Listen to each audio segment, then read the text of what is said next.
એના ધ્યાનમાં નથી યાર વાત થઈ પૂરી ખીચામાં રાખી દેવા એમ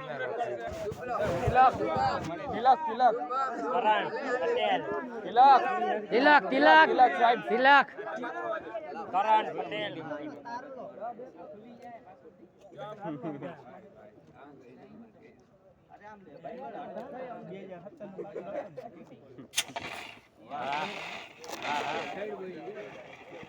આ શું છે બધું હે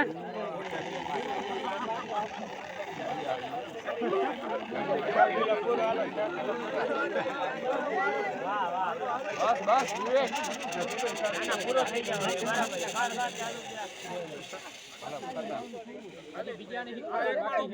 ખાલી થઈ જાય બધું પ્રેશર રિલીઝ થઈ જ જાય એટમોસ્ફેરિક આગ સાવ બુઈજી નથી જોયું તમે આટલી આગે નથી બુજતી કોઈ બિલ્ડિંગ માં આગ લાગી ગઈ હોય તો એનો ભરોસો કરવાનો જ નહીં હમણાં હું આમ કરું ને આગ લાગશે